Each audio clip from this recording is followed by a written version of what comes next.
Hi, everyone. This is Joe from SelfHacked. Today, I'm here with Mikhaila Peterson. She is the daughter of the renowned psychologist Jordan Peterson, and some of you may know her from her blog, Don't Eat That. What got me interested in speaking with Mikhaila is that she suffered from a lot of the same food sensitivities that I and some readers of SelfHacked experience. The interview took an unexpected twist when we started discussing her genetics on SelfDecode. I was very curious if she possessed what I call a lectin-sensitive gene that only 3% of the population has, and that I also noticed was correlated with food sensitivities. Since she had a lot of food sensitivities, I was super curious if she also had this specific SNP. Continue listening to find her results. In this podcast, we will be learning about Mikhaila's long and complicated health journey, discussing the benefits of a carnivore diet and some potential nutrient deficiencies that may result from it. Me and Mikhaila actually had a bit of a difference of opinion with regard to the nutrient deficiencies, and you can listen to that in the podcast. You can also see what her genetics have to say about her body when we use our health tool, SelfDecode, together. SelfDecode allows you to identify specific genes that impact your body the most and see what substances interact with these genes to potentially improve your health. You can visit selfdecode.com if you want to learn more. Anyway, let's get right into it. But I was born through a C-section. I got really sick and was put on antibiotics before the age of 1. So I was breastfed. That's important too. But I was put on antibiotics before I was 1 for a strep infection, which maybe anyway, strep infection. Then I had yeast problems basically forever. But so I got strep, and then I was put on antibiotics, and then I got thrush. So that was all like between the ages of like 1 and 1.5. And then when I started walking, and I started walking funny. That's what how my mom put it anyway. So I probably started limping as soon as I started walking. So I was diagnosed with juvenile rheumatoid arthritis when I was 7, but the symptoms started as soon as my parents could tell, when I was about 2. So juvenile rheumatoid arthritis, I was the first kid in Canada to be put on the biologic Enbrel when it was available for children. I was put on methotrexate. I took naproxen. That was when I was in grade 2. Grade 3, I was put on those medications. In grade 5, I was diagnosed with like severe depression. I was put on like Prozac and then other SSRIs for the depression. That was grade 5. When I was 14, so my symptoms just started like just getting worse and worse and worse. So when I was 14, I got itchy in the wintertime, and I thought it was some sort of like dry skin or something, but the itch never went away. It was just like mosquito bites everywhere, itch. So that was just everywhere all the time. And around the same time, I got really tired, but my parents thought it was some sort of teenage thing. But that just got worse and worse and worse. I ended up getting my hip and ankle replaced from the arthritis when I was 17. I kind of recovered from that. I went to university, and then my diet went from being like, standard American diet, but trying to be healthy, to university diet, which was like, I was literally eating those Cinnamon Toast Crunch things in the morning, and then, like pierogies and pizza and beer. And I got really sick, and I gained 30 pounds in the next like year and a half. And I started pretty skinny because I had just gotten over these surgeries. So I was pretty thin when I went, and then I gained about 30 pounds pretty quickly. And my mental health, like the main problem was my mental health. I just went absolutely crazy in university. Like by September, so I went there in September, and by December I was having like mini manic episodes. So it wasn't full blown like bipolar type 1, but it was bipolar type 2 type things, which was just horrible. And then that, went off and on, but I was miserably depressed. I was sleeping all the time. So at this point it was like 17 or 18 hours a day, and I couldn't wake up properly. And then I dropped out of university, second year, moved back home. And then I started getting skin rashes. So I was getting, cystic acne type things and rashes on my like shoulders and on my bum. And then in 2014, so then I started, then what happened is I went to the doctor and I said, I can't stay awake. And I really wasn't staying awake. I was passing out anywhere. So I was put on Adderall and I finally like woke up a little bit and I thought, okay, I need to start figuring out what's going on because I'm like dying here. And so I started researching and just reading as much as I could about anything. And I got my genes done and I delved into that a little bit, but I didn't have any success there. Although I did find out I had the celiac gene. Because you weren't using SelfDecode. That was probably it. Yeah. I went through I did promethase, but it was like, it tells you you're slightly more at risk for certain things, and rheumatoid arthritis popped up there, but it wasn't like shocking. And I ran my brother's, who doesn't have health problems, and he had higher risk for certain things too that he didn't have. So I couldn't find anything there. But that winter, so that was December 2014, I got a rash that wouldn't heal. And it wasn't even a rash. It was like my skin started, it's like graphic, but it was like dying in areas and it wouldn't heal. And it was a month, it was around Christmas. So I was eating like dessert every day, which I know now had something to do with it. But I went to a whole bunch of doctors and I was like, what's going on? Because I was freaking out because my skin wasn't healing. And they couldn't figure out what was wrong. And then slowly, like mid-January, it healed. And that was because I stopped eating desserts every day. But I didn't know this at that point. So then I got my genes done, found out I had the celiac gene, thought, oh my God, maybe I have celiac disease. That kind of coincides with all my really horrible skin flare-ups. Maybe this rash is actually dermatitis herpetiformis, this itchy, blistering rash. But I never associated the rash with the itch that started when I was 14 because I'd had it for so long before I started exhibiting a rash. So I cut out gluten. Mm-hmm. And then things got like a little bit better, but enough that I can actually remember that summer. And the period of time between like when I went to university at like 19 to 22 is really blurry. I have a very difficult time remembering that, especially when I was taking Adderall, when I was awake, but my short-term memories just shot there. So that summer I can kind of remember things. And then in September, I stopped taking my immune suppressants at the same time as I cut out gluten, actually. To see if I could monitor my arthritic symptoms. And then that September, so that's September 2015, I started cutting out foods and I cut out I didn't know what I was doing. I just cut out anything I thought might be a problem. So I went down to I cut out nightshades because I'd heard nightshades were bad. I cut out 90% of fruit. I cut out soy, sugar, dairy, anything processed. And I went down to basically meat and vegetables and a bit of rice and apples. So I cut out, it was way less than, surviving off of pizza.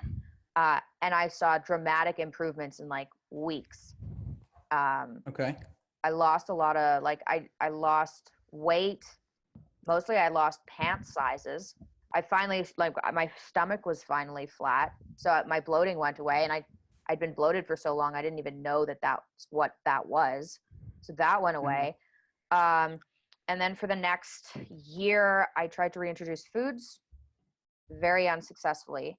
So when I started looking into this, I realized, because I hadn't realized this before, that autoimmune disorders, when you go into a hospital, you go to the arthritis section or you go to the lupus section, and all these autoimmune disorders have a whole bunch of symptoms that are all exactly the same. It's just they come up in different ways, right? So if joints are your main symptom, you still have a whole bunch of underlying similarities with, somebody with multiple sclerosis, which I hadn't realized. So that was shocking. So I made a list of as many symptoms as I could. I talked to a whole bunch of people with autoimmune disorders, and I made a list of as many symptoms as I could come up with that seemed to be exhibited in people with autoimmune disorders. And I put that as a questionnaire on my blog.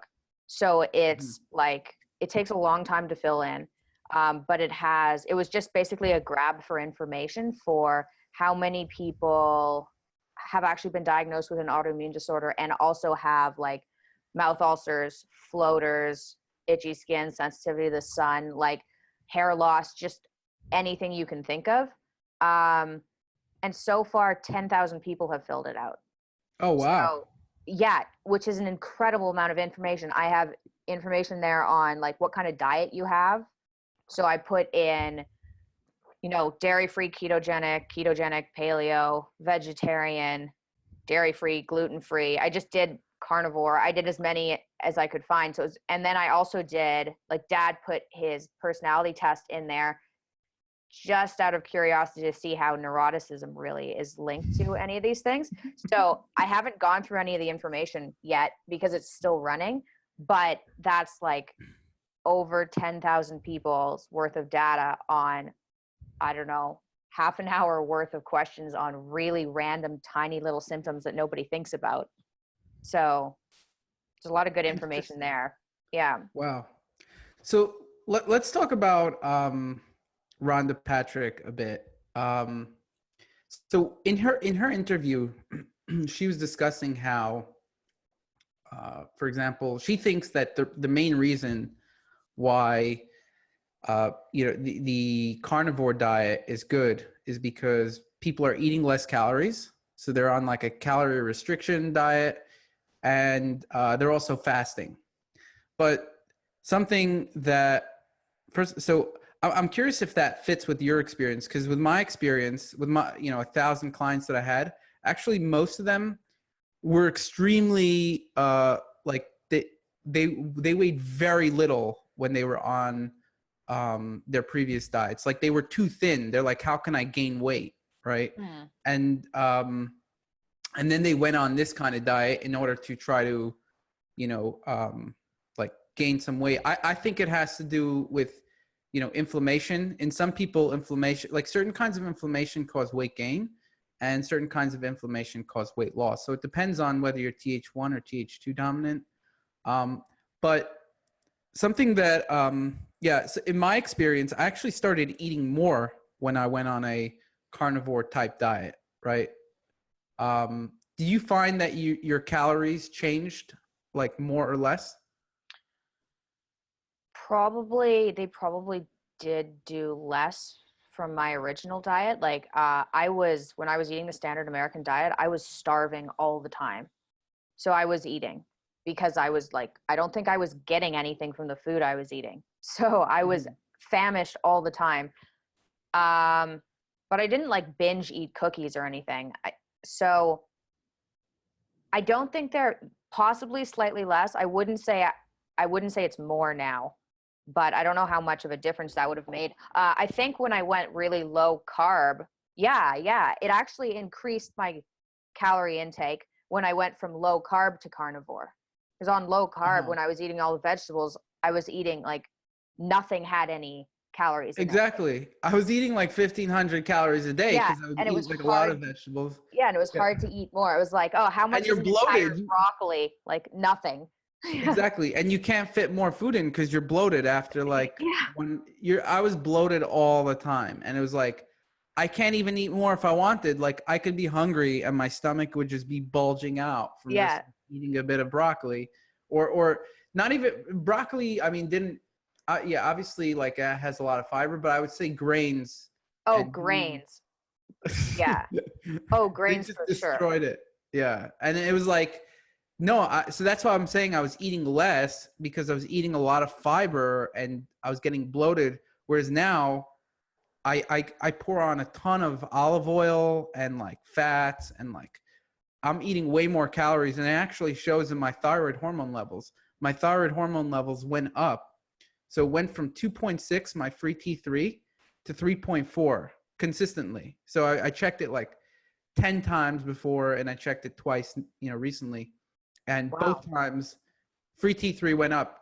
And the free T3 level has to do with, number one, how much oxidative stress you have, and inflammation, and also how much calories you're consuming. And so I'm actually consuming more calories, and all of my symptoms have basically disappeared once I stopped eating or reduced plants. Like I still eat plants sometimes. Like for example, this is a cucumber juice, right? I don't know how you would do with this, but for me, I find really terribly. Yeah. For me, I find like if I react to it very, very slightly, it's barely noticeable. I'll just take it anyway if it's like a healthy thing. Cause I realize like, yeah, vegetables are healthy, but there is the downside where they can stimulate your immune system and then cause, various kinds of autoimmune conditions. But I think you're more sensitive to me. I was not like, I didn't have to replace my kneecaps or joints or anything like that. So yeah, let's see what else. She was saying, oh my gosh, where did we start with? It was basically, yeah, that the main benefit was the caloric restriction, and I completely disagree with that. I don't think she completely comprehends the mechanism by which it's harming people. I think it's harming people. The plant-based diet, I think, is harming some people, some individuals, with lectins and other immunostimulatory agents. And she even acknowledged, on the forums, whatever, she saw that it was mainly impacting people with autoimmune conditions. And so people with autoimmune conditions, their immune system is in a very delicate place, and these plant agents just stimulate it in a way that causes inflammation and antibodies and different things. Yeah. What does your diet look like now? Like, what do you eat in the morning, lunch, dinner? So beef and water. That's it. Just the whole day? The whole day, yeah. Just it doesn't beef and bother me. water? Like, it's surprising. It doesn't bother me. It doesn't bother me. Uh-huh. I like once I transitioned over, it doesn't bother me at all. I actually like it. But like right now I'm mainly eating chuck roasts because they're fatty. So Okay. Chuck roast. And yeah, no, it's completely changed. I'll just it takes like 20 minutes to like fry a piece of chuck roast and then eat it. And I'll just be like standing at my counter and eat for like 7 minutes, and then I'm done for like 6 hours. So it doesn't look anything like anybody I've seen eat, but it's basically chuck roast or ribeye. What about fish, seafood? No, I can't do fish. You can't do. So that's what I think, like, in some ways, you're even more sensitive to me. I used to think like I'm the most sensitive person in the world, right? But then I started having clients, I started seeing other people. You start to notice like there's actually a fair number of people with food sensitivities. Yeah. I think you're definitely on the extreme, like in terms of, you're definitely, if you took a random population of 1,000 people, you're probably, the top 1 or 2 in terms of food sensitivities, I think. But Yeah. I think that there's a whole spectrum that's not being appreciated. Whereas like you can only eat meat and water or something like that, but there's other people who can only eat meat, water, fish. And then there's other people who can only eat meat, water, fish, and chicken or whatever, or and then there's people like me. I'd say I can eat like a very small number of vegetables once in a while. Like last night I ate some sweet potatoes, small amount, and I ate it at night. I seem to react less at night than in the day. And the reason that it has to do with the immune system, your immune system reaction is lower at night. Certain kinds, right? And so, yeah, it seems like it depends so I do tolerate a very small amount, but then, then there's people I can't eat fruit, right? Oh yeah. Who can eat fruit, but they can't tolerate grains and beans and dairy, right? And then there's people who just can't tolerate dairy and gluten, but they can tolerate other grains and maybe some beans. So I think there's a massive spectrum between having some food intolerance, like one or another. And that's probably like over 80% of the population is either allergic to something or doesn't do well with some food or food group, right? Mm-hmm. And then it's going all the way to the rare cases where like you're on the other side of the spectrum where you can only eat meat and water. I'd say yeah. I've come across so I've been talking to a lot of people, and I've come across maybe one person I haven't come across anybody who was as sick as I was and needing like multiple joints replaced as a teenager, but I have come across one person who needed joint replacements at like 20. So that was pretty severe. And I came across one person who had a whole bunch of weird symptoms and mental issues that were just as sensitive as mine. So he's the same thing, beef and water. But there definitely is a spectrum. It's amazing being able to talk to people and actually see that. I've seen other people like that too. Don't get me wrong. I have a friend who's like that. I have actually a cousin who he had a variety of. This was like 20 years ago, actually. I mean, this wasn't discovered yesterday. People think like, oh, I've never heard of this. The carnivore diet. Actually, I had a cousin 34 years ago, born with some issues, and they put him on a meat diet, just meat. What? Yeah. Wow. Meat and vegetables, like some romaine lettuce. This is like a doctor. His name is Dr. Newbolt or something. And he's just like, oh, he's got these issues, put him on a meat diet, right? Wow. He went on the meat diet and he got better. And now he had like serious issues. Again, went on the meat diet, got better. This was 33 years ago, right? This is not, and this doctor was doing it for a while too. This is not like, and this is someone who's related to me. This is not like, I know the story. This is not like I heard this case report or whatever. And so, and they tried everything. They were trying different things. They went to 100 doctors, and finally one doctor just told them, go on a meat diet. And then they listened, meat, and the doctor told them, take fatty meat. So like they would take like the fattiest meats possible. Yeah. So it wouldn't be that much protein. So it's just like meat and some like romaine lettuce or something. And he completely got cured. Wow.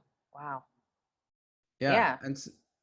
And I was always like, probably has, this was a cousin. So a lot of these autoimmune issues come from my mother's side, and, it was probably got passed down. And I have some nephews also who have, issues that I can tell right away, like let's say fibromyalgia or something like that. And I'm like, I know this has something to do with the food sensitivities, because these things get passed down.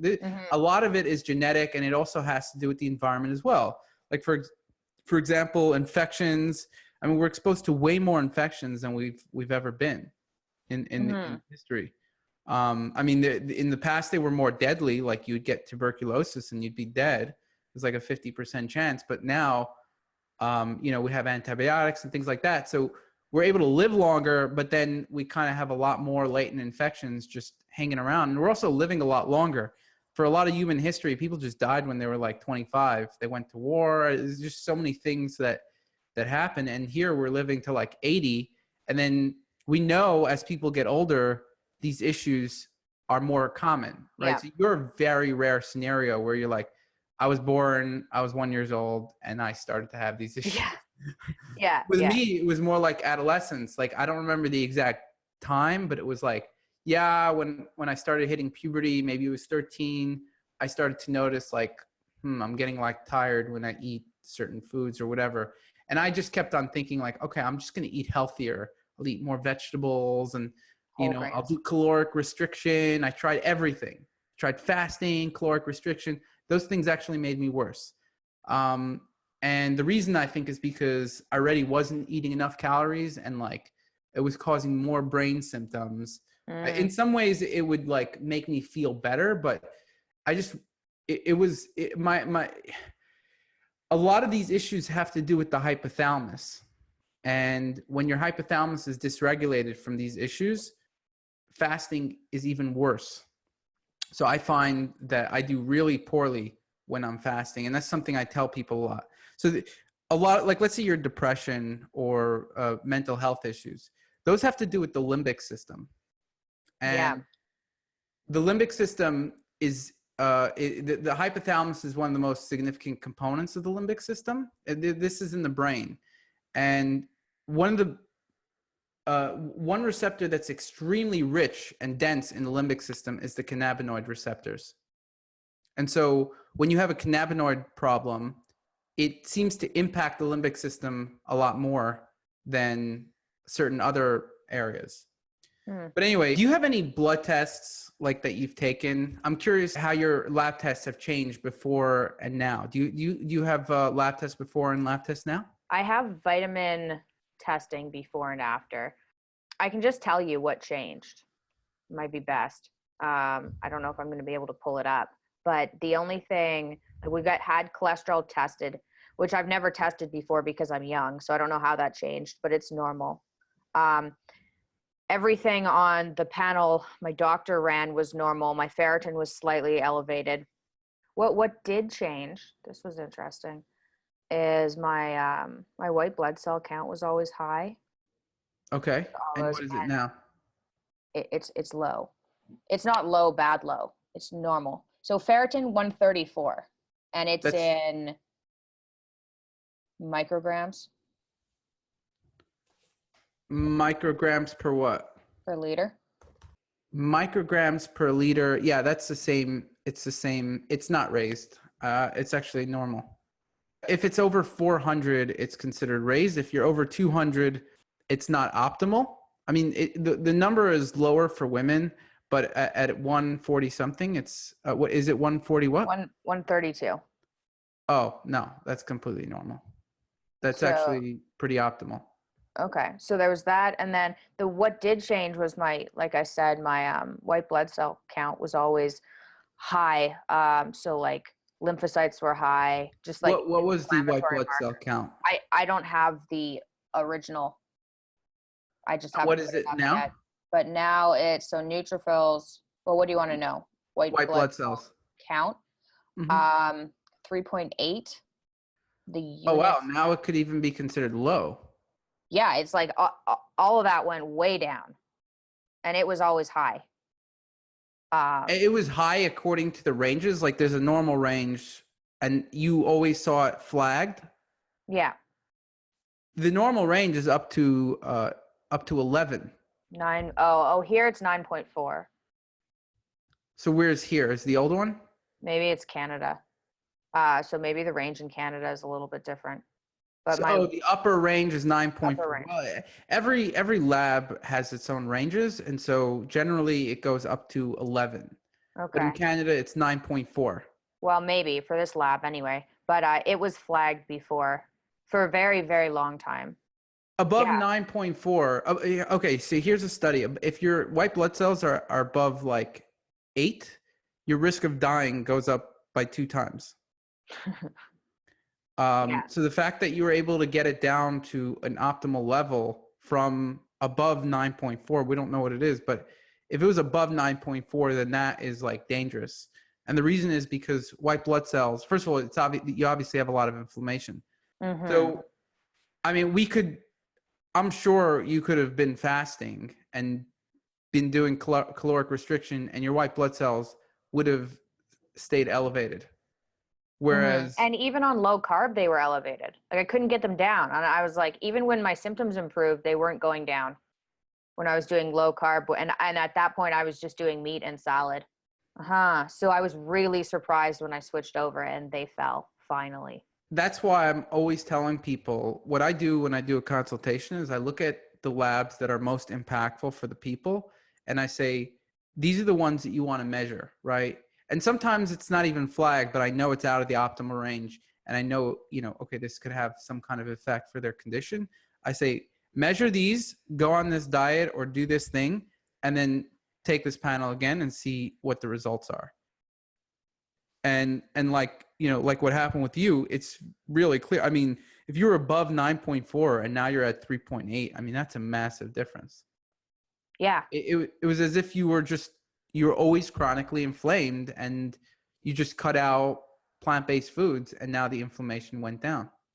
Yeah. Yeah. Drastic improvement. Okay. So another thing I'm curious about, so I have a lectin avoidance diet online. And on the lectin avoidance diet, I'm a little more lenient. For example, I just don't allow dairy, grains, beans, and most other root vegetables. But I allow vegetables in general. I allow some fruits and things like that. And the reason is because, it's kind of a general post. Like it's hard to, diagnose someone with a certain level of food sensitivities and say like, okay, you need to go on this diet, you need to go on that diet. It's kind of like a range, like I discussed. So I only tell people to go on a restrictive carnivore type diet if I've spoken to them personally and I know what their history is, right? And the reason is because there are nutrient deficiencies that you'll get. There are downsides. It's not a no downside diet. I haven't seen that at all. So you're going to be deficient in potassium, number one. I had potassium checked. Like I'm literally not deficient in anything. I can tell you my potassium numbers. Well, okay. So the thing with blood results are that they don't accurately measure. It wasn't actually a blood test through the doctor. It was through naturopath. So they measured intracellular levels. I don't think those are very accurate. How else do you measure potassium levels? It's very hard to measure vitamins and minerals. It really is. Like, for example, if you're measuring B12, you know what's more accurate than serum B12? Methylmalonic acid and homocysteine, for example, right? Okay. And studies show that it's actually more accurate than the vitamin B12 itself. The reason is because they're not completely worthless, by the way, but they're not very good indicators. And so if you have high, you could have, it's too variable. For example, if your B12 is high, it's just basically like what you ate the day before or something, right? Mm-hmm. Or if it's low, you just didn't eat B12 foods, or it's just something, there's a variation in the blood. The serum, it changes. It changes, and it also doesn't reflect exactly how the B12 is being used in different tissues or whatever. When you're looking at homocysteine, you're looking at like, okay, how is this person not having enough methylation in the body? And it's usually due to lower B12 or lower folate or something like that. And so a lot of times the serum is not as accurate. Same with like the minerals. It's very inaccurate. So I don't think I think there's a few ways to know if you're getting enough nutrients. One is just to look at your diet and see, are you getting enough nutrients? So for potassium, the recommended dietary intake for potassium is 4,700 milligrams. That's the recommended dietary intake for somebody on a diet with carbs. Yeah, but the carbs don't necessarily decrease potassium that much. But then you'd have like hordes of people on carnivore diet with potassium deficiencies, and we're not seeing that. Well, again, it's hard to detect. Like, for example, if I know if I'm deficient in potassium, if I have like a muscle twitch, right? Now, I could be deficient in potassium in other ways, meaning like deficiency is a weird word, right? What does deficiency mean? It could mean, for example, you would do better if you had more of it.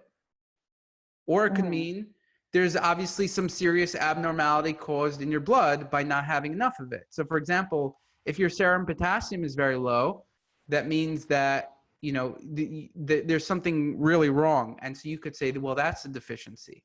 But potassium does a lot of things in the body, and it's not all the things that it's not necessarily reflected by your blood potassium. Actually, when they're checking your blood potassium, they're not actually trying to look at how much potassium you have, as in like, are you deficient in potassium? They're looking at kidney function, right?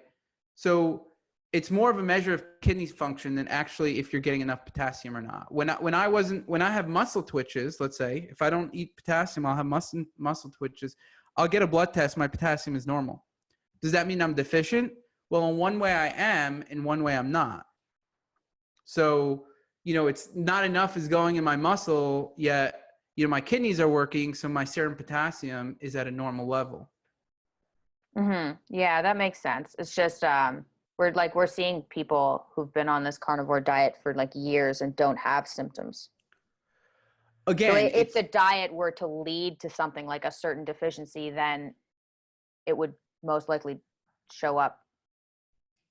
I don't think, I think one of the best ways to tell if your body's deficient is simply looking at how much you're getting in your diet. I mean, scientists have spent a lot of time and money on figuring out what the recommended dietary. Well, not exactly though. The recommended dietary daily intakes are based on the healthy person from the 1930s average diet. Okay. So that doesn't work with the carnivore diet at all. And we know that certain vitamins are used up processing glucose. And if you're not consuming glucose, we don't know how many vitamins you're supposed to have, especially something like vitamin C, for example. I'm not sure how potassium works, but if the diet were to lead to a mineral deficiency, people would be showing serious symptoms. Well, none, again, it's, I saw a documentary of a woman eating just potato chips for 20 years, or 25 years, nothing else. Right. And she had some issues, but the point is that often it takes a long time to diagnose a deficiency, right? It's not a simple matter where you say like, well, there's about 1,000 people on the internet doing a carnivore diet, and they generally seem to be not deficient in potassium, right? You're not taking I'm telling you my personal, I was deficient in potassium.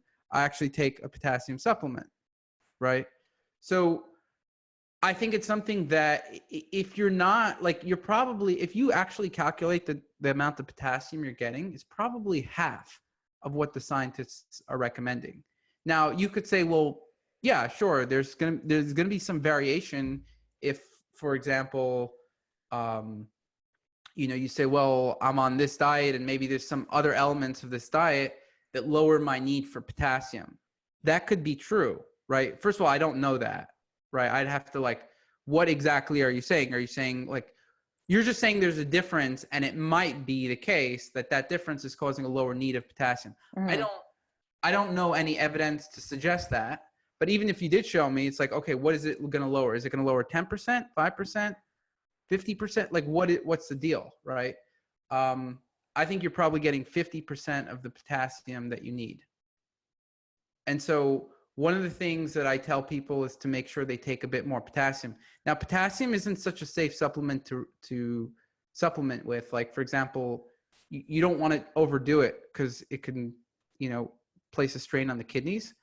But you can take 300 milligrams of potassium with a meal just to supplement your potassium levels. And again, it's very hard potassium has a lot of effects in the body.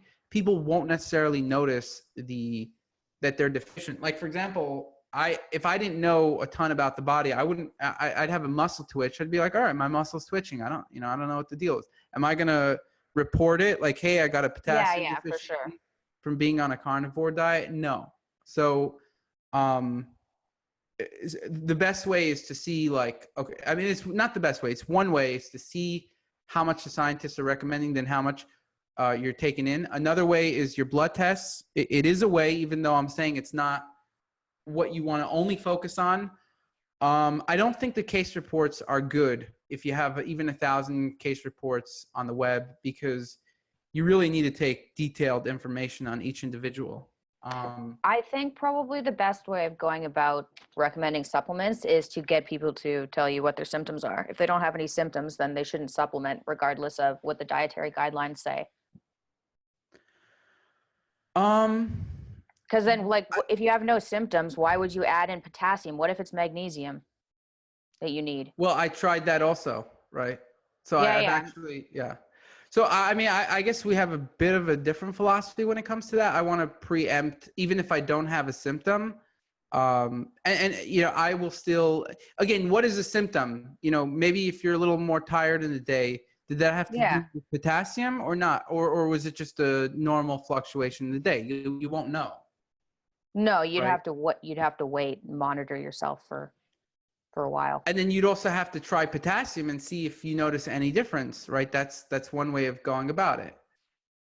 Yeah, if you have a symptom like fatigue, right, then you could try things. Yeah, for sure. But let's see what else. Another nutrient is magnesium. So if you're not eating vegetables, there's no way you're getting enough magnesium in your diet. But my argument is the same as with the potassium. You're saying that it's a different diet, so you might need less of it. Yeah. Yeah. I don't think you can look at dietary guidelines for people who were on high carb diets because maybe you need more magnesium. I don't know. But like it just doesn't make, I know that it's a case study, but I have no symptoms, like absolutely no symptoms unless I eat something wrong, which really rarely happens because I don't make mistakes really. And my serum tests are normal. My intracellular levels are normal. So if I was really not getting enough, you'd think that I would either have a symptom or it would show up in some sort of blood work. And I know that's just one person, but that's what I've seen, like people. Well, magnesium is something that's really tricky to measure. I haven't seen any like super good measure. Some people measure RPC magnesium. There's a lot of ways to measure it, but magnesium is one of those things where even people who are not deficient often do very well with magnesium. And that's because, magnesium does a lot of good things in the body. Let's say, even if you were getting enough dietary magnesium, it does a lot of good things in the body. So, a lot of clients that I did get that were on these kinds of diets, they did better with magnesium. Now, does that mean, again, what's a deficiency? Like if you check their blood, I'm sure nothing would come up. But if someone does better on something, is that considered a deficiency? I agree. I agree. If they do better on it, then they should be taking it. I tried all the minerals. So I got like potassium powder. I got magnesium because people were experiencing such benefits with magnesium. And I just nothing made any difference. It didn't make any difference. No. And I was surprised because I thought maybe magnesium would help. I tried vitamin B12 injections. I tried high dose vitamin D because my vitamin D is actually low. My vitamin D is actually low. And that didn't make me feel any better either. It was it was nothing. It was just the removal of things. Mm-hmm. Well, that was the main thing with me as well, right? I removing things was the biggest impact for me. Yeah. There were a few other things as well, like for example, and I think this is also probably the second biggest contributor to your symptoms, which is a lack of sun. So sun is. Oh yeah, I can feel that. I can feel that. Yeah. Yeah. So like, for example, there's studies that show the further that you live from the equator, the higher risk for autoimmune disease, right? Why is that? Of course, there's pretty much every study that shows low vitamin D increases your risk for all these autoimmune diseases. I don't actually think that most of the time it's low vitamin D. I think it's the person is not getting sun. Yeah. And in Canada, it's I can feel it in the wintertime. By the time February rolls around, it's you can tell you're sun deficient. It's exactly very unpleasant. Yeah. So yeah, I'd say in people with these kinds of food sensitivities, one of the things, if I get a reaction to a food, one of the things that has the biggest impact is just laying out in the sun. Yeah, and that helps me too. It just calms my immune system down, and it does a whole bunch of things. But yeah, I think that's really useful. What else? Okay, so so you don't take any nutrients whatsoever, and you tried a bunch, and none of them had any noticeable impact. Yeah, no, nothing helped. The only thing I found that helped is, so the sun does make me feel better, but I can't just go outside and get into the sun because there's no sun here. But the sun definitely makes me feel better. Infrared saunas make a huge difference when I'm reacting. I tried activated charcoal after I ate something wrong to see if that would help. And I do it anyway, but I haven't really noticed that do anything. I haven't found anything. I tried molybdenum and some other random trace minerals for a while to see if that would help. Nothing helped. So infrared saunas, that's it. Interesting. Yeah. So infrared sauna is also one of those things that's an immune suppressant. So if that's also one of the things I'll do if I get a reaction, I'd go into an infrared sauna. It doesn't have to be necessarily infrared, but the infrared helps. But it's just that the the whole heat shock kind of, lowers the immune system. Yeah. One other thing that I would do if I were you is, have you tried like ice baths? Yeah, I tried ice baths. Well, not exactly ice baths. Cold showers, really cold showers do help. Yeah. They do. That's another way to inhibit, like if you're getting an immune reaction, it's basically like a whole body reaction. Yeah. Like your immune system gets triggered, antibodies get triggered, and then cytokines, everything gets triggered. The most powerful whole body immune suppressants are going to be sun, sauna, and an ice bath. If you do an ice bath, it's going to even be more helpful than a cold shower. Yeah, I'm sure it would be. Yeah. If you ever got like, I actually find this more, it's even more beneficial than like a cryo chamber. Like you just go in there and you're like, holy crap. I'll do that next time. The cryotherapy I thought helped, but not like the infrared sauna. I'll try an ice bath next time though. That's a good idea. Yeah, I think that would be good. You're interested in what you can find out from your labs and your genes, right? And so we have two companies that essentially do just that. Oh, that's cool. While speaking with Mikhaila, we decided to upload her genome on SelfDecode to see if she has health-related SNPs. The following is us combing through her genetics to see if her genes correlate with the health issues she experienced growing up. Okay, so these are the wellness reports, and these are like this on sleep, cardiovascular, and inflammation. This one might be most suited to you, or if you have sleep problems, this one would be good as well. And so I could just show you what they kind of look like. So this is actually a new one. I'm reviewing it. It's on vitamins, right? Wow. So, okay. Yeah. So it's just like, okay. Wow. Vitamin. That's really useful. Yeah. Reported traits, your SNP based summary, higher. We just put this in for like, to test what happens if you have the worst variations, right? And so you see their highly increased risk of vitamin D deficiency, things like that. And then we have suggestions. So it goes through these vitamins. It's a table of contents. Wow. This is like an easy to read version that like your grandmother can read or something. Yeah. This one I'm still reviewing. We haven't released it on the site, but we have a number that are in the pipeline. These are just what we have. We're also redoing a lot of the site because to make it simpler, but this is something where like we have a bunch of substances and we take the substances that have the most interactions with your genes, for example. Like this is a little complex. That's what I'm saying. Like there's some things that are more complex, some things that are less complex. Mm-hmm. This is going to be something more complex. So you could see exactly what choline, how choline interacts with the genes. So choline interacts with MTHFR. Does it say how if you press on it? Well, it has arrows. So if the arrow's up, it means it increases. This is Yeah, this is like the ADRA2A is the adrenaline receptor essentially, to put it simply.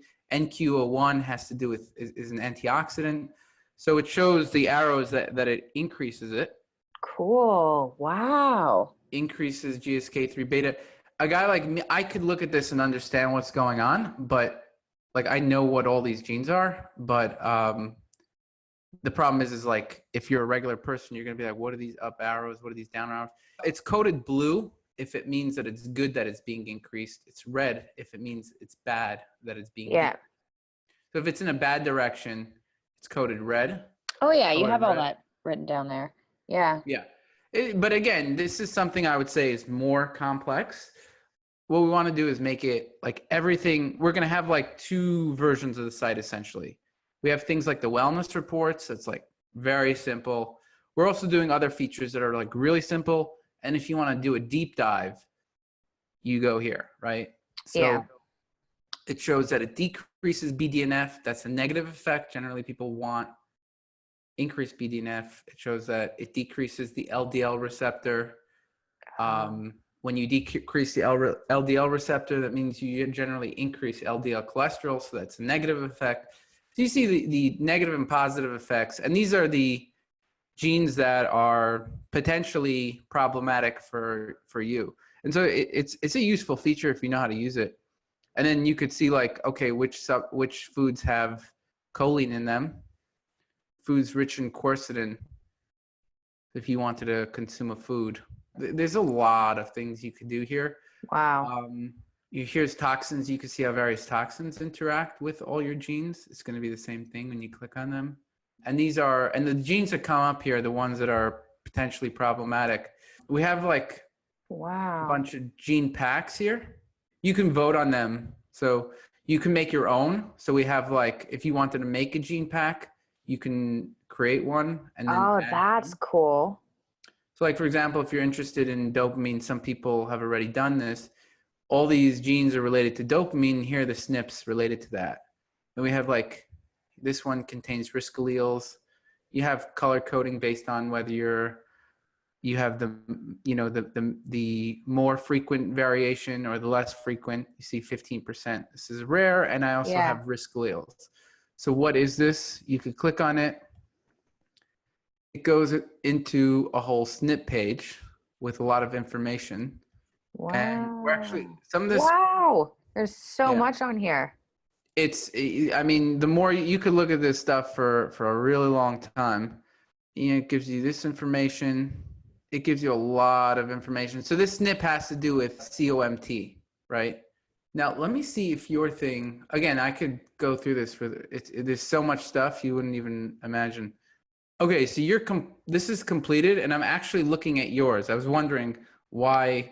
Okay. I knew I didn't have that COMT variation. I do. So this is like a way, if you have this variation, it causes lower COMT, higher dopamine. That's why this, gene is in this pack, right? And so you could see, like, just give a quick scroll here. You see this is the most important gene that you look at. It has the risk alleles, and it's also not so common, 15%. Yeah. What I wanted to look at, DRD1, you have a lot of variations here. This is going to be the most important. So this has to do with sleep duration. So it's decreased sleep duration. You can look at exactly what the study is here. So it gives you the whole study information. Wow. But, you'd have to look at what is a 0.221 unit decrease, but it's basically decreased sleep. But again, if you're looking for more information of sleep, we have a whole report about that. That is so cool. What I wanted to look at is a particular gene. Like, let's say, I like to look at the cannabinoid genes. Okay, so cannabinoid system, let's check this out.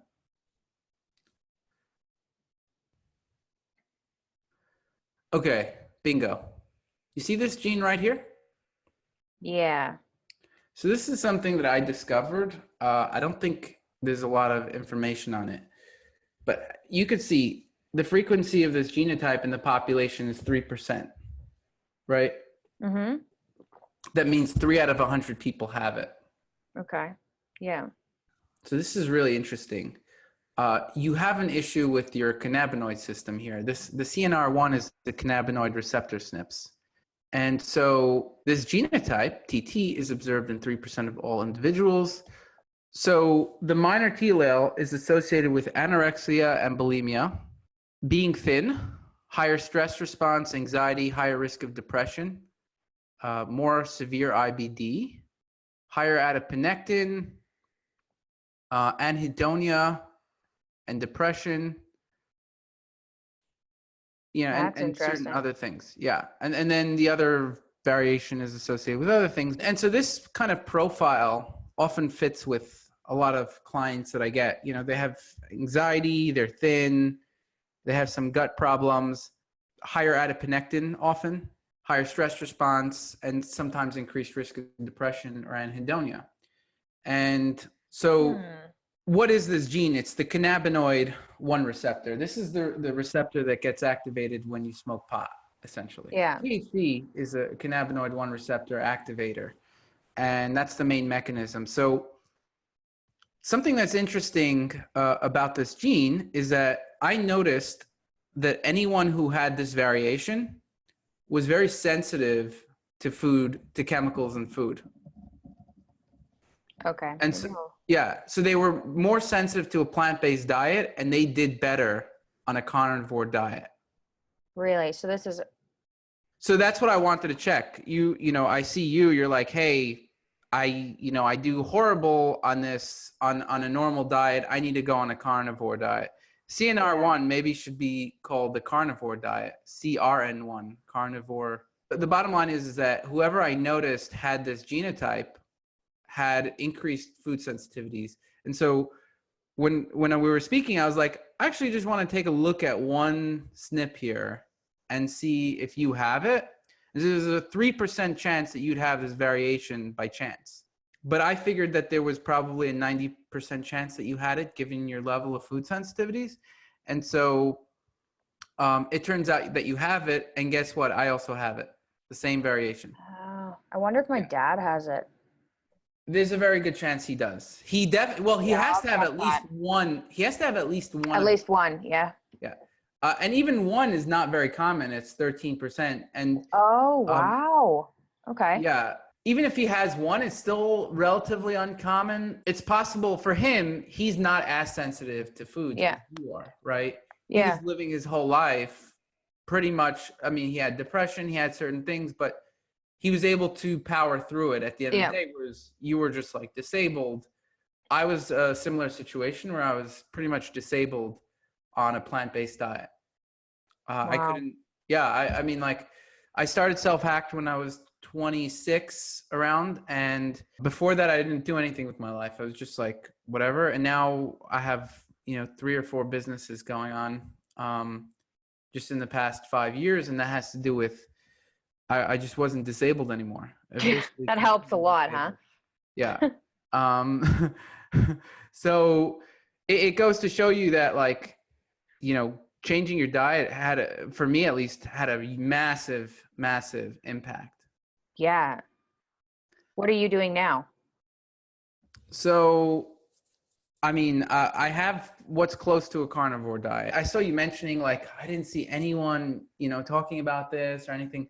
I released the lectin avoidance diet in 2014, and it was basically addressing the issues that you had. My theory is that foods have a number of chemicals in them that stimulate the immune system in different ways. And for some people, they're very sensitive to these chemicals. One of the most significant chemicals are lectins. These are a plant protein. Mm-hmm. And these stimulate the immune system in, like, cellular studies, animal studies, and in humans as well. It's just every food has different kinds of lectins, and people are sensitive to it in different ways. But the bottom line is that I think lectins are a significant cause of these food sensitivities, like the lectins in these foods. But also there's probably like hundreds, if not thousands of other chemicals. There's some big ones that some people are aware of, but you have tannins, you have oxalates, you have, trypsin inhibitors, you have all these other anti-nutrients and other things that basically plants have evolved to prevent themselves from being eaten. But then humans have also evolved to overcome that. In addition, when, with the cooking, so the cooking reduces a lot of these things, the preparation of the food reduces it, but then also humans have just evolved to handle a certain variety of it. And some people even do well with it. Then other people did not evolve to handle these so much, and they get much more symptoms from it. Yeah. Yeah. So, I mean, there's obviously a lot more that we can go through with your genes here, but we can hold that off. I'd actually just like to look at what SNPs you have for rheumatoid arthritis. Did you find a lot? I mean, because since you have such a big issue, I'm assuming that there is a fair number. Let me, so I'm going to put in rheumatoid arthritis here. Hi. Oopsie. Okay, there we go. I'm just going to analyze it. This is just going to come back with All right. So it looks like you have a lot of SNPs with risk alleles for rheumatoid arthritis. But is that a lot more than like the average person? Yes. Okay. Yes. I mean, it might be hard to tell, but I can, just by looking at it, I can tell. Now, a lot of these things have more to do with just rheumatoid arthritis. For example, STAT4 is a critical part of the immune pathway. And for example, if let's say, it's generally part of the Th1 immune pathway. So on SelfHacked, we have this categorization like Th1, Th2, and Th17. Have you ever heard of that before? I don't think so. Okay. So here, let's just look at the STAT4 gene, for example. Do you mean the cells? Th1, yeah, they're T helper cells. So okay, yeah, okay, then yes.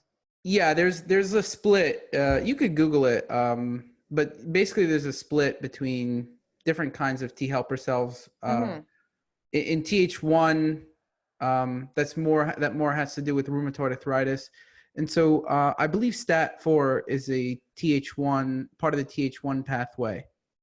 So I mean, it has some protection, obviously, or else the body would not have it. For example, it's part of the inflammatory response to fight an infection. Mutations of this gene can cause arthritis, lupus, and other autoimmune disorders. So that's why I said that, and people actually voted for users want this gene decreased because more often than not, it can cause inflammation when out of control. And so you could see, like I mentioned, it's not just rheumatoid arthritis. It's a host of autoimmune conditions. And these are diagnosed autoimmune conditions. But in an individual like yourself, you might only be diagnosed with one autoimmune condition, but you actually have a lot of autoimmune type issues. Yeah. Right? I figured, for sure. I actually was not diagnosed with an autoimmune condition, but I had a lot of autoimmune type issues. They just weren't able to diagnose anything. So, but that doesn't mean I wasn't having inflammation. So for example, in this case, substances that decrease STAT4, this is what you would want to look at. And you would want to look at, like, so here are some substances that, for example, would benefit you if your STAT4 is high. Silymarin, which is in milk thistle. So you could see what it does. Melatonin, chlorophyllin, resveratrol, and just making sure your progesterone is normal. It doesn't mean you should obviously take everything. It's just understanding, okay, your STAT4 is probably messed up. And from these SNPs, it's not clear, like you can't tell, okay, is my STAT4 higher or lower? But if you know 2 bits of information, that high STAT4 can cause the kinds of inflammation that you're describing, and then you have these SNPs that have, a lot of autoimmune conditions associated with them, then obviously you're going to want to do things that decrease STAT4, things like milk thistle, and milk thistle is a Th1 inhibitor, so I think that would be like a good substance for you. So this is kind of how you would go about using the program, is like looking at the genes that might be most impactful for yourself, and then, and then diving in deep and seeing which substances can interact with them. I went into that a little bit because, I know that Enbrel is a Th1 inhibitor. So I did delve a little bit into that. I don't think I looked at these SNPs, but I did try and work backwards from the medications that helped me. I was like, okay, so if this medication is working on inhibiting Th1, what is it exactly? Well, what is the problem? So I tried working backwards that way, which actually kind of worked. Like I was put on Dapsone for my skin issues, and it worked so well, so quickly, that was part of the reason that's part of the reason I looked into celiac disease, because it turns out Dapsone's used to treat the rash that treats celiac disease. So I kind of worked backwards from some of the medications I was on to try and figure out what they could possibly be treating. Yeah. But Here's another interesting. gene, by the way. And you can see that this has to do with a host of autoimmune conditions like celiac disease, thyroid antibodies, Crohn's, things like that. And so obviously this is another one. And you have a variation here that's only 6%, and you have both risk alleles. So this is something that, for example, you would want to also look at, you know, this gene in general and see like, what does the gene do? This is a little more esoteric, but, and you actually have two SNPs in this one here, and you could see all the immune conditions. I'll bookmark this. You can bookmark them. But anyway, and then you could see which ones, which gene, which substances interact with it. So, for example, T or EGCG is going to decrease it. Wow, Uric this acid. is really cool. Yeah, uric acid does something here. Oxygen has some kind of interaction, but the thing that I would look for most is EGCG. And I would just make sure that this is something you want to decrease. So this is something you could just look up here and just be like, you know, ataxin 2, you try to, let's see, you could look at what pathways this is involved with as well. So let's see. Yeah, interesting. It's you would have to see how this is involved with the immune system, but I can tell you it probably has something to do with your activity, your issues. Yeah, this would be something that you would want to look into more and see how it interacts with the immune system, because it definitely does. But this is a bit more complex. And then if indeed you do want to decrease it, then taking EGCG would be a good supplement for you, for example. It shows that there is a benefit. For example, it probably, like if you know, ALS has a lot to do with the mitochondria. Yeah. Suppressing it is probably a good idea for your conditions. Just and then so EGCG would also be a good substance for you. Suppressing ataxin 2 extended survival in ALS mice. All right, so now you got to be nice to me because I have your genetics here. Okay, I mean, I think we went through a lot of different topics. I was really curious about a few things, like, you know, I was actually curious if you had that SNP that you know, that's pretty weird. Yeah. that is associated. So I think with genetics, you know, there's other SNPs involved too. I bet if I look a bit, I could find SNPs that are, you know, related to these kinds of food sensitivities in you. And, you know, I think this is going to be something that is in the future is going to help people predict who, I mean, even currently now you can look at some of them, right? But it's going to help people predict, hey, am I going to be, am I sensitive to plant-based foods? Because this is a very serious diet change that most people like don't want to do if they don't have these issues, right? So I think like genetics is going to be a big one, but I don't think you know, besides SelfDecode, I don't think like a lot of these other genetics softwares, they'll test like 20 SNPs or something. You're not going to find the human body has 10 million SNPs, right? Not all of them are very important, but we probably have like 500,000 pretty important ones. And if you're just looking at 20 SNPs, you're probably not going to find that much. Yeah, and maybe none of them matter. Probably none of them matter. If you're looking at a sample size of 20, it's right. You know, let's say you have 500,000 important SNPs, but there's probably going to be like 200 to 1,000 that are really important for you. And you want to, the more SNPs that you can find and the more genes that you can find, the more you can understand your problem. So I found dozens for myself, and now I just know, it's like, I know which pathways they're part of.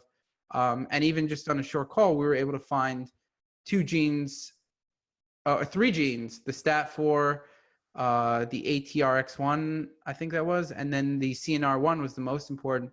And then you also had COMT. So we found 4 genes just in a matter of like 10 minutes. Yeah, that's pretty cool. So I think that's going to be significant going forward in being able to predict who's going to do well with these kinds of diets or not. So where can people find you? People can find me. I'm on, well, my blog is called Don't Eat That. It's MikhailaPeterson.com. Okay. I'm on Twitter, Mikhaila Alexis. I'm on Facebook, Mikhaila Peterson. I think it's facebook.com/the Carnivore Diet. I'm on Instagram, Mikhaila Peterson. Yeah. Okay. And you don't sell anything, do you? No, but I am writing a book. Oh, nice. That should come out sometime next year. Is it being self-published or you got a publisher? Got a publisher. Oh, wow. Okay. How do they find you? I guess the Carnivore Diet community. Oh, interesting. Yeah. And so it's going to be like about the carnivore diet, I take it? Yeah. Carnivore Diet how-to guide. Nice. And so that's really interesting. And so where do you plan on like taking this? Well, I'm finishing my degree. I had a baby that seriously interrupted my university. So I'm finishing that. That's biomedical science. And then I have no idea. I'm going to write this book and I guess see where that takes me. I don't know. Wow. Interesting. Do you have a lot of posts on your site? Yeah, quite a few. I've been doing it for 2 years almost, I think. 2 years now. Okay. So I don't update it as often as I should, but there's quite a few things on there. Cool. So maybe in the future, we could do like a deep dive with your genetics and lab tests. Yeah, that'd be interesting. That'd be fun. And we could see like what's going on.